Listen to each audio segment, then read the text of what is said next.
สบายดีโดยสบายดีสาวโสดเนาะทุกคนในหอบ1 ปีบ่จังน้องๆละ ก็ยามถามคืนเด้อซื้ออะไร ชื่อน้องน้ำขิงโดยปัจจุบันนี้น้องหละอายุเท่าไหร่18อืมผ่านมาเคยแบบสร้างครอบครัวแล้วบ่หรือว่ายังบ่เคยมีแฟนเคยแล้วเนาะเคยคบกันในดนอยู่บ่กับแฟนกะโดนสุดกับประมาณ3-4 เดือนแต่ละคนแม่นบ่แม่นโดยตั้งแต่เป็นสาวมาก็คือเต็ม18นี่มีผู้บ่าวมาแล้วจักคนอันนี้ก็บ่ฮู้ บ่จื้อบ่เว้าคือสิมีหลายแท้ โดยปัจจุบันนี่ได้สำเป็นแนวใดมีคนคุยอยู่บ่หรือว่าบ่มีเลยบ่แบบเงียบเลยบ่แม่นโอ้ผู้บ่าวแถวบ้านหรือว่าผู้บ่าววัยรุ่นคือกันได้สาแบบเขาบ่ได้มาจีบเจ้าเลยบ่น้องล่ะบ่จีบก็บ่มักแบบพวกวัยรุ่นนะน้องหล่ะมักแบบใดซะมักแบบผู้เป็นผู้ใหญ่กว่าเฮาหั่นน่ะอันหมายถึงเรื่องอายุบ่หรือว่าแนวใดอายุคือน้องหล่ะ18 ปี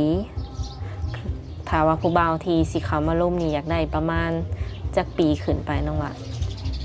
ประมาณ30ปลายขึ้นไปฮอดจักปีมีจำกัดบ่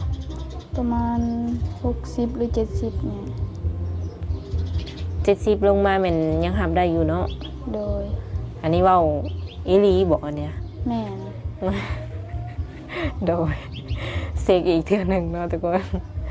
เรื่องแบบว่านิสัยใจคอเพิ่นนี่น้องหลามักผู้ชายแบบนิสัยเป็นแบบใดนิสัยดีบ่ตบบ่ตีนะ2เนาะมีอย่างอื่นอีกบ่นอกจากนิสัยดีแล้วบ่ตบบ่ตีนี่หรือว่าทอ2อย่างนี่กายหันไปทับได้บ่เลยแม่นและคนที่น้องหลาคิดว่าจะเอามาเป็นแฟนเนาะคิดว่าจะเลือกคนแบบใดเลือกที่หน้าที่การงานบ่หรือว่าเลือกแบบใดสาวไร่สาวนาก็ได้พ่อค้าก็ได้บ่หรือจังไดได้เบิดคะแนนเพิ่นจริงใจกับเฮาอะนะ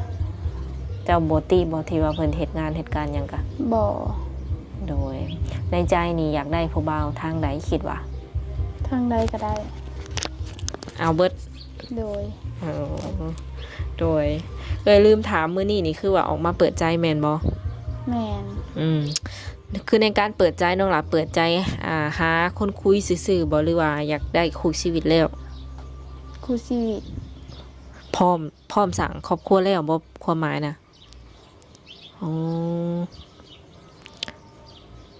ตอนนี้น้องหลาออกโรงเรียนแล้วบ่หรือว่ายังอยู่ออกแล้วเรียนฮอดห้องใดเรียนของมหาแล้วก็ออกกำลังเรียนจบม.ปลายเนาะคันว่าต่ออีก2 ปีเป็นยังคือออกกลางคันก็อยากออกมาเฮ็ดเวียกเฮ็ดงานนะแสดงว่าตอนนี้น้องหลาอยู่บ้านแบบบ่ได้เรียนบ่ได้หยังแล้วเนาะแม่นหรือว่ามีเวียกเฮ็ดบ่ตอนนี้บ่แต่ละมื้อน้องหลาเฮ็ดหยังซะมีแต่เฮ็ดเวียกอยู่เฮือนนั่นแหละพวกนึ่งข้าวล้างถ้วยอิหยังนะเฮ็ดเวียกเฮือนเวียกซานซอยซอยพ่อซอยแม่ซื่อๆเนาะโดยยังบ่เคยไปเฮ็ดงานอยู่ทางใดบ่หรือว่าเคยแล้วยังบ่เคยไปฝั่งไทยอยู่บ่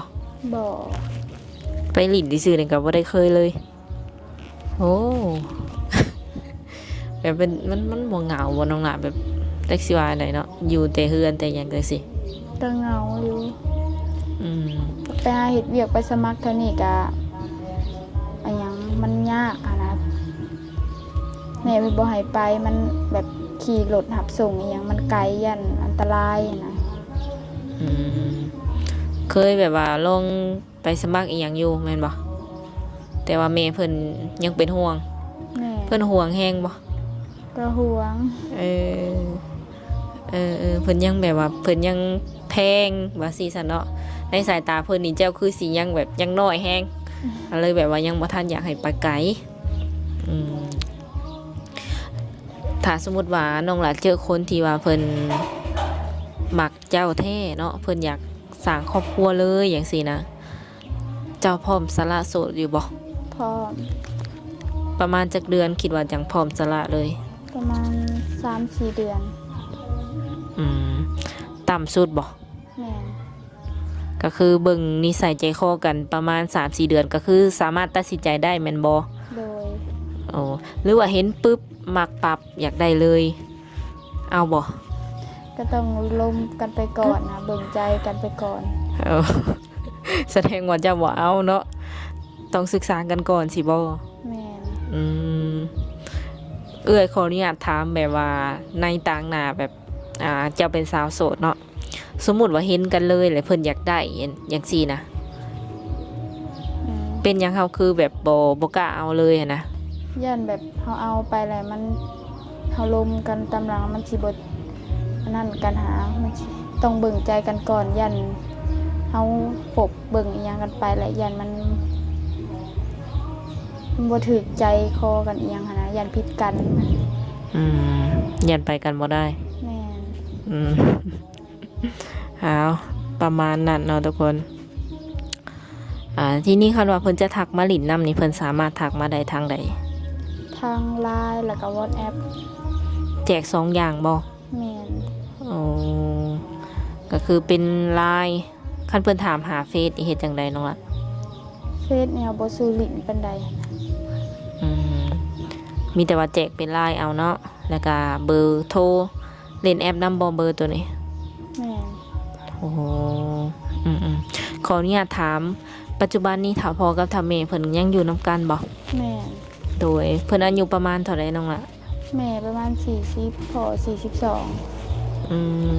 รายการออกมาเปิดใจจังซี่นี่เพิ่นฮู้อยู่บ่ว่าจะออกมาเปิดใจ ฮู้แล้ว เพิ่นว่าแล้วใดเลย เพิ่นก็ว่าออกไปเปิดโลดคะแนนแบบถ้าเพิ่นมักเพิ่นอีหยังก็เอาคะแนนเพิ่นจริงใจกับเฮานะ อืมแม่อนุญาตแล้ว เพิ่นบ่ได้แบบว่าอีหยังบอกแก้วว่าต้องเลือกผู้ชายแบบนั้นเด้อลูกต้องการผู้ชายแบบนี้เด้อลูกจังซี่นะ เพิ่นก็มีแต่ว่าให้เอาแบบผู้ที่ว่าจิตใจดีบ่ตบบ่ตีหันนะ เพิ่นบอกเจ้าหั่นได แม่น อืมเพิ่นบ่เคยแบบว่าเว้าบ่เรื่องแบบอายุสมมุติว่าได้ลูกเคยแบบรุ่นเดียวกับเพิ่นบางทีอายุหลายกว่าพ่อกับแม่จังซี่ เพิ่นยังมักแบบผู้ใหญ่เลยเขาดูแลได้เขาหักเฮาแท้หั้นนะแบบถ้าวัยรุ่นเนี่ยเพิ่นบ่อยากให้เอาปานใด ทรงสิบ่อายขู่อายคนเนาะ อืม อีหลีบ่ โดย ในโตแบบว่าบ่แม่นในโตแบบในความรู้สึกของน้องซะสมมุติเฮาเอาเองนี่นะสิกล้าไปหันไปนี่น้ำเพิ่นอยู่บ่ กล้า อ๋อเขาสิเว้าชาวบ้านชาวหยังแบบสิเว้าจังใดก็บ่แคร์บ่หรือจังได ให้เขาเอาโลด โอ้คือสิถึกใจหนุ่มๆแล้วบ่ได้นี้เนาะ โดยถามเพื่อว่าให้แหละเนาะยันว่าหากแต่ว่ายุคสมัยนี้มันก็เริ่มเปิดกว้างแล้วเนาะน้องละก็เริ่มมีแบบว่าสิว่าในคนอายุน้อยเอากับคนอายุหลายแล้วเนาะก็เริ่มมีแบบการยอมรับมาเรื่อยๆแล้วแหละในจุดนี้มันขามไปเลยเนาะอยู่เพื่อนน้องละเฮ็ดธุรกิจอย่างเป็นหลักบ่แบบค้าขายบ่เลยเฮ็ดจังได๋ ค้าขายครับบ่ได้มีแต่พ่อเปิดเป็นทหาร พอมีอาชีพเนาะส่วนแม่ได้จ้ะ แม่ประชาชนชาวไร่ชาวนา มีน้องกันจักคนเจ้า อยู่ในเฮือน โดย มี4 คน เจ้าเป็นคนที่เท่าใด คนกก แสดงว่าน้องเจ้ายังน้อยอีหลีบ่ ประมาณ10 ปีเนี่ย อีก3คนนะ บ่อีกคนหนึ่ง โอ้มีน้องละ2คนที่ว่า4นี่มันรวมทั้งพ่อกับแม่บ่ แม่น โอ้น้องเจ้าผู้หญิงกับผู้ชาย ผู้ชาย โดยแล้วเข้าใจว่ามีน้องอีก3แล้วก็เจ้าพอดีเป็น4สินะสรุปแล้วเป็น2เนาะเพิ่นก็เฮียนบ่น้องเจ้า แม่น โอ้จ จะเป็นลูกสาวกกจังซี่นี่คันว่าในอนาคตเนาะได้สร้างครอบครัวแท้ๆคือน้องแบบตั้งใจไว้จังซี่ เพิ่นสามารถมาแบบขอหรือว่ามาแต่งเอาไปอยู่น้ำเพิ่นนี้ได้อยู่บ่ อันนี้ก็ต้องถามพ่อแม่เบิ่งก่อนนะ อืมยันแบบแน่ใด เอา ตามพ่อบ่นี่ตามพ่อกับแม่บ่นี่ แม่น โอ้เรื่องการอยู่กันอย่างแม่นต้องถามพ่อกับแม่ก่อนเนาะ คะแนนแบบดูแลลูกคนใดอีหยังก็เพิ่นอาจสิให้ไปก็ได้อะนะ อืมในใจเจ้าได้สะแบบอยากไปอยู่บ่อ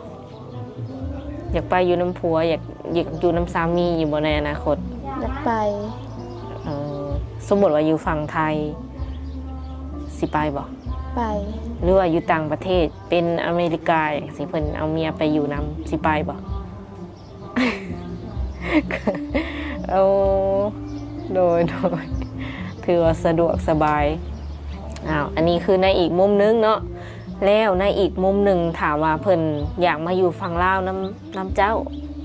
มาอยู่ได้บ่ ได้